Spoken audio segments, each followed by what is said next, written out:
Hello বন্ধুরা, আমি সোমা, তোমাদের বন্ধু এসে গেছি।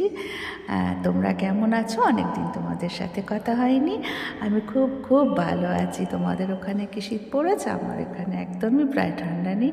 কাল 25শে ডিসেম্বর, ছোটরা তোমরা খুব আনন্দ করো, আর আমার বন্ধুরা তোমরাও আনন্দ করো। আজকে আমি আমার লেখা একটি কবিতা পাঠ করে তোমাদের শোনাচ্ছি। তোমরা আমার চ্যানেলটি ভালো লাগলে অবশ্যই প্লিজ লাইক, শেয়ার এবং সাবস্ক্রাইব করো।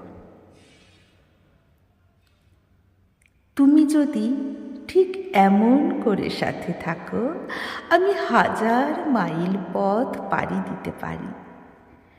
যদিও পথের কাঁটায় পা রক্তাক্ত, তবুও তুমি ছিলে তাই। আমি সবুজ আছি, সেদিনও ছিলাম। তোমার গায়ের গন্ধে আমি জ্ঞান হারিয়েছি কতবার। তার থেকেও বেশি সব হারিয়ে ফকির হয়েছি তোমাকে চুম্বন করে। যদি তুমি হাত রাখো হাতে, তবে পৃথিবীর উত্তর গোলার্ধ থেকে দক্ষিণ গোলার্ধে প্রদক্ষিণ করে যাব আমি। তুমি পাশে ছিলে তাই। শীতের বাতাস হয়েছিল বসন্ত, সূর্যটা হয়েছিল হিরে বসানো তোমার অনামিকার আংটি।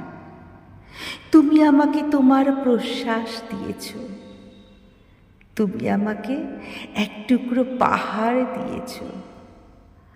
আমি তোমার চরণ স্পর্শ করি, বলি আমাকে এক সমুদ্র প্রেম দিও।